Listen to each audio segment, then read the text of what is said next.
Good morning.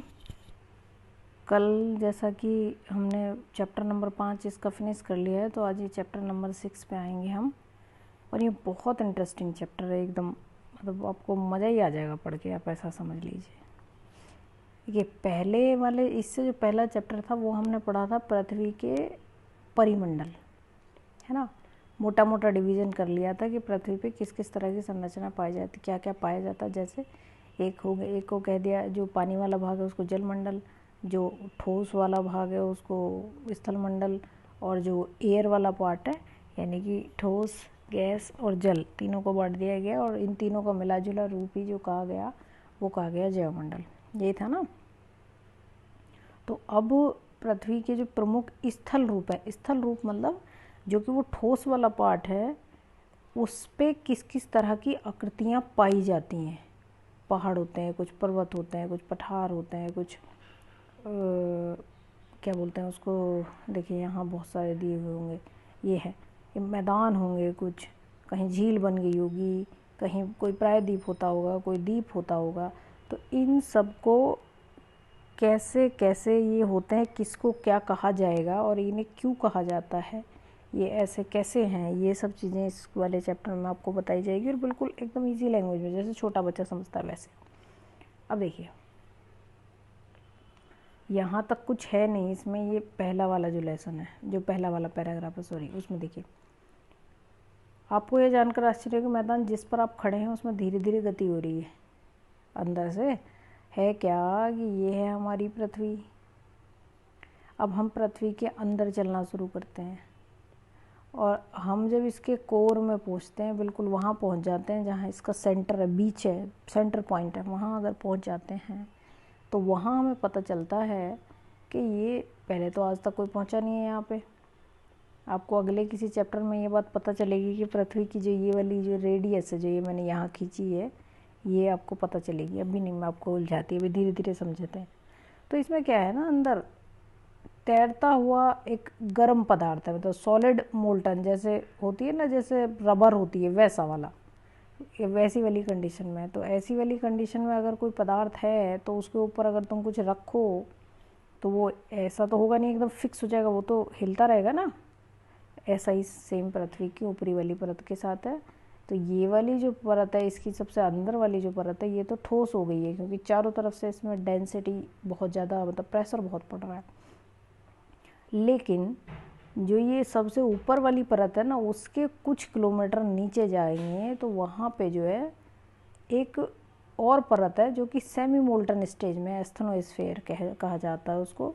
और वो semi molten है, सेमी मोल्टन मतलब प्लास्टिक जैसी है, कि वो एकदम लिक्विड भी नहीं कहेंगे उसे और एकदम सॉलिड भी नहीं कहेंगे, वैसी वाली है कि कुछ हिलती रहती है, सॉफ्ट टाइप की, जैसे बॉल को अगर आप दबाओ तो दब जाती है, अगर वो होती है उस तरह की, एक होती है ना हाथ से दबाने वाली, वैसी वाली। तो ये है वो सिचुएशन ही, वो यही बात कह रहा है। तो जब इसके ऊपर कोई सॉलिड चीज़ होगी ऐसे के ऊपर, तो वो तो हिलती ही रहेगी ना, उसमें मूवमेंट तो होता ही रहेगा। इसकी वजह से इसमें मूवमेंट होता है और इसमें मूवमेंट की वजह से इसमें मूवमेंट होता रहता, कुछ ना कुछ अंदर होता रहता, वो हमें पता नहीं चलता क्योंकि हर जगह ऐसा नहीं हो रहा होता है। ठीक है, जब कभी कभी बहुत ज़्यादा कुछ होती है अंदर हलन चलन, तो वो हमें फील होती है, जैसे भूकंप के रूप में हमें दिखेगी, कभी ज्वालामुखी के रूप में हमें दिखेगी, होता है ऐसा। ये वाली चीज़ है, उसने यहाँ पे यही वाली बात बताई है। ठीक साहब, चलिए अब यहाँ चलते हैं हम आगे। ये है पृथ्वी में, पृथ्वी की सतह कहीं ऊपर उड़ जाती है तो कहीं धस जाती है। अब इसको छोड़िए, यहाँ देखिए ये जो कॉलम लिखा है ना, क्या आप जानते हैं, इसे देखिए।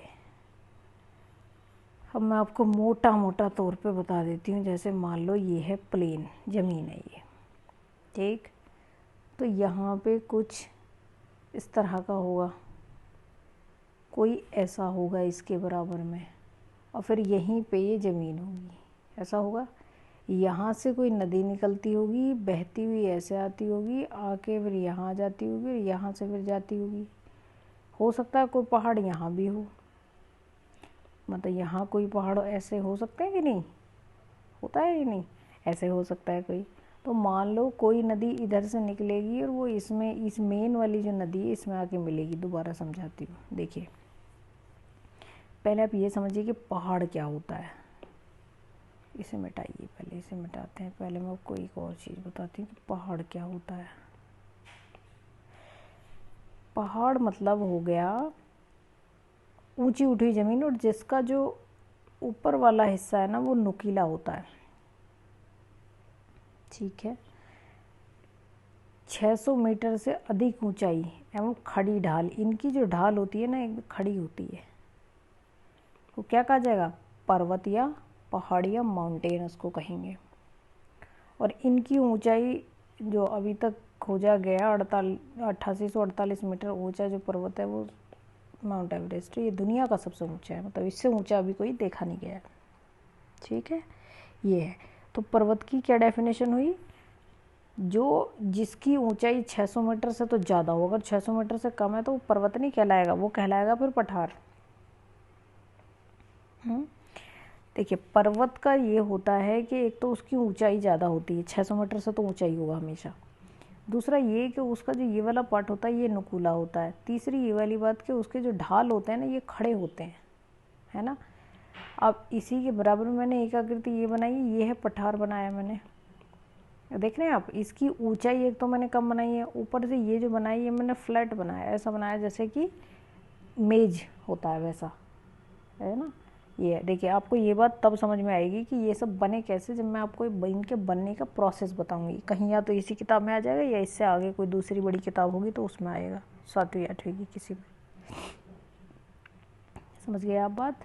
तो ये हो गया पठार। अब साहब देखिए जो नदियाँ होती हैं वो अब जब ऊंचा होगा तो यहाँ पे बर्फ़ जमी होगी, ऑब्वियस बात है ये बर्फ़ जमी होगी, क्योंकि ऊपर जाता है तो टेम्परेचर बहुत कम हो जाता है। जैसे जैसे हम ज़मीन से ऊपर चढ़ेंगे तो वहाँ पे टेम्परेचर कम होता जाता है, और जब टेम्परेचर कम होता जाएगा तो जो वाटर मॉलिक्यूल यानी कि जो वाटर वेपर यानी कि जल वाष्प जो हवा में है उसका संघनन होकर वो जो है क्या हो जाएगा, यहीं पे जम जाएगा, बर्फ़ के रूप में जमा रहेगा, है।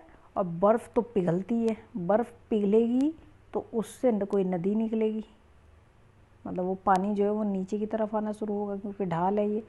पानी कभी ऊंचाई से नीचे की तरफ गिरते हैं तो वो आता है ना नीचे, सेम वही नदी के साथ भी होगा। तो वही बन जाएगी हमारी नदी, जो पानी में नीचे की तरफ आना शुरू कर देगा वो हो जाएगी नदी। समझ गए आप।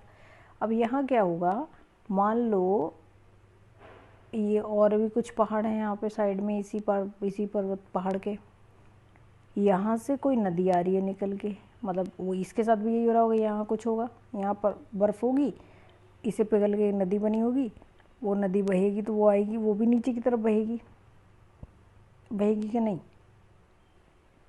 अब वो नीचे की तरफ बही और वो भी आके इस जो ये नदी एक बड़ी नदी निकल गई थी उसमें आके मिल गई। ऐसी कोई यहाँ से बही वो भी यहाँ आके मिल गई, है ना। ऐसी कोई यहाँ से भी निकल रही होगी तो वो भी इसमें आके मिल गई, है ना। तो अब क्या होगा, ये वाली जो नदी है ये तो मुख्य नदी हो गई, ये वाली जो नदी है ये जो बाकी आई हैं 3, इनको कहा जाएगा इसकी सहायक नदियाँ, ट्रिब्यूटरी। पानी लाके ट्रिब्यूट तो करनी है ये, इसमें पानी यहीं से पानी लाके डाल रही है, ये भी डाल रही है, ये भी डाल रही है, तो इनको कहा सहायक नदियाँ ये इसकी, इन्हें ट्रिब्यूटरी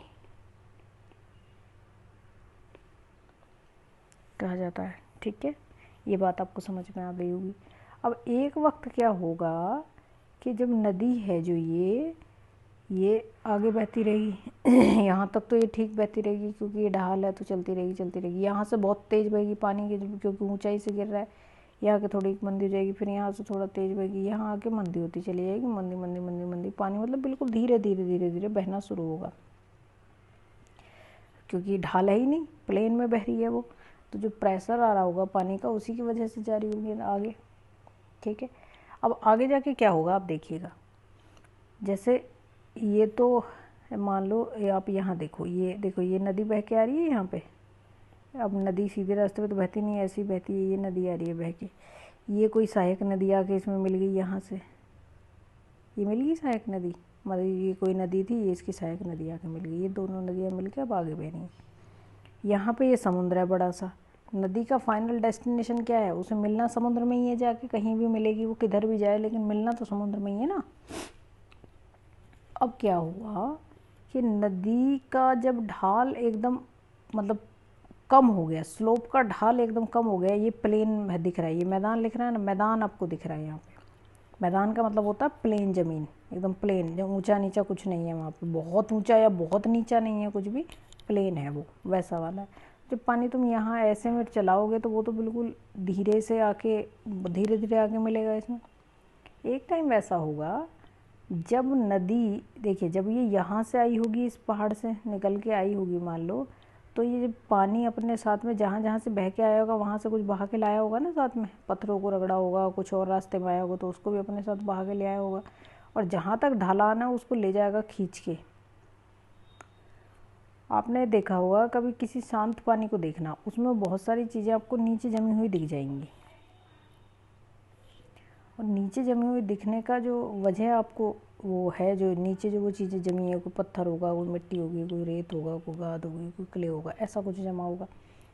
उसकी वजह यही है क्योंकि पानी का जो स्लोप है ना वो एकदम कम हो गया है, ज़मीन का स्लोप कम हो गया है, तो पानी में अब ऐसा नहीं रहा कि अब वो अपने साथ कुछ भी चीज़ें बहा के नहीं ला रही है, बल्कि अब जो वो अपने साथ बहा के लाई थी उसको यहाँ ला के इकट्ठा करती चली जाएगी, थोड़ा थोड़ा थोड़ा थोड़ा।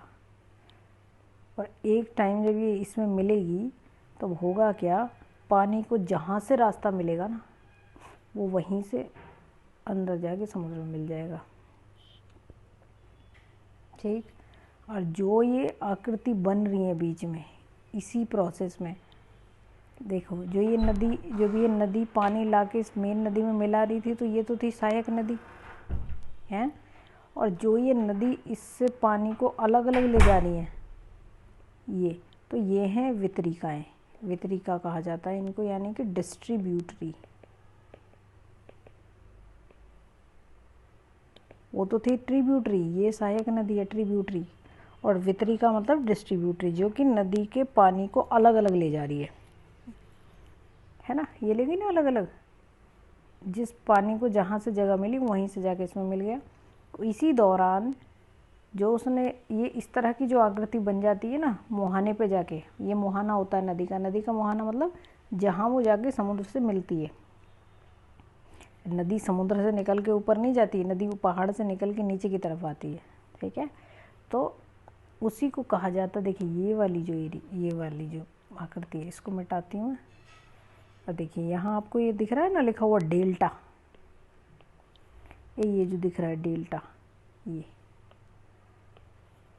जो है ये इस तरह के जो बन रहे हैं इन्हीं को कहा जाता है डेल्टा, ठीक। ये समझ गए आप बात को। अब देखिए मैंने आपको यहाँ एक चीज़ बताई है, मान लो ऐसा कुछ है, ये है, तो ये पहाड़ हो गया, इसके पास में ये पठार हो गया, इसके इससे और नीचे हो जाएगा तो ये क्या हो गया, ये हमारा मैदान हो गया, ये तो हो गया। अब यहाँ से कोई नदी निकली, यहाँ से कोई नदी निकल के यहाँ के नदी अपने यहाँ बैठ गई। उसके बाद में क्या हो रहा है, जब ये समुद्र में मिल रही है, समुद्र में मिलने से पहले इसमें कुछ और नदियाँ आके मिल रही हैं, जो नदी आके इसमें मिल रही हैं उन्हीं नदियों को कहा गया सहायक नदी। और जब ये समुद्र में मिल रही है तो ये पानी को जहाँ से निकलने की जगह मिल रही है, क्योंकि स्लोप तो है नहीं, ये वहीं से जाकर उसमें मिल जाएगा। और जो ये वाली नदियाँ, इन्हीं को कहा जाए वितरिकाएँ, वितरिका डिस्ट्रीब्यूटरी। और जो ये आकृति जो बनी है ना, ये तिकोना तिकोना बन रहा है ना, देखो ऐसा जैसा तरबूज जैसी आकृति बनी है, उसी को कहा जाता है डेल्टा, ठीक है। ये वाली चीज़ है ये। अब आपने पहाड़ की डेफिनेशन समझ में आ गई, पठार समझ में आ गया, ये समझ में आ गया। अब यहाँ देखिए ये एक भाग है ज़मीन का, जो कि 3 तरफ से जल से घिरा हुआ है, इसके तीनों तरफ पानी है ना, एक तरफ सिर्फ ज़मीन से जुड़ा है, तो इसी को कहा जाएगा प्रायद्वीप। क्या कहा जाएगा, प्रायद्वीप। और एक ये पार्ट है जिसके चारों तरफ पानी है, ये ज़मीन है लेकिन उसके चारों तरफ पानी है, तो इसको क्या कहा जाता है, द्वीप। क्या कहा जाएगा, द्वीप कहा जाएगा। एक सिंगल पर्वत अगर अकेला खड़ा है तो ये पर्वत हो गया, और अगर बहुत सारे पर्वत लाइन में खड़े हैं तो ये हो जाते हैं हमारी पर्वत श्रृंखला। ये यहाँ पे एक वर्ड लिखा हुआ है, ठीक। अब देखिए पर्वतों के बीच में, दो पर्वतों के बीच में जगह होगी ना, मान लो एक पर्वत ये वाला है और एक पर्वत ये वाला, ये वाली जो जमीन, ये वाली जो जगह, ये कहलाती है घाटी या वैली कहेंगे इंग्लिश में इसको, क्या कहेंगे, वैली, ठीक, या घाटी कहेंगे। अब जब बारिश होगी तो पानी ऊपर तो चढ़ेगा नहीं, पानी तो नीचे रहेगा, या यहाँ भी होगा तो वो भी यहाँ आ जाएगा बह के, यहाँ से जो पानी होकर बहेगा इसी को कहा जाता वादी। बारिश का पानी पहाड़ों में जिस जगह से होके बहता है उसी को कहा जाता वादी, ठीक है। ये हो गया। एक चीज़ इसमें अब क्या बच गया, ये सारे जितने भी ये इसने दे रखे हैं वो मैंने आपको सब समझा दिया है ना। ये कोई पानी कहीं बीच में आके समुद्र में मिलने से पहले जो एक जगह आके इकट्ठा हो जाए उस छोटा सा किसी पार्ट में, तो वो झील होता है, वो झील कहलाती है। ये बात आपकी ख़त्म हो गई यहाँ पे। अब देखिए आगे, यहाँ दो शब्द दे रखे हैं पहले इसको देख लेते हैं क्या कह रहा है ये।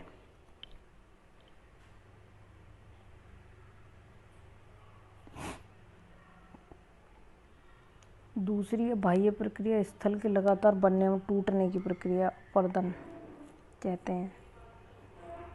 देखो जी, एक तो होता है इरोजन और एक होता है वेदरिंग।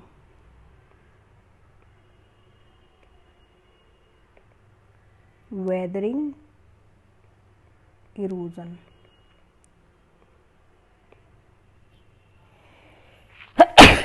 सॉरी, वेदरिंग का मतलब होता है हिंदी में पता नहीं इसको क्या कहते हैं, मैं इसका हिंदी वर्ड आपको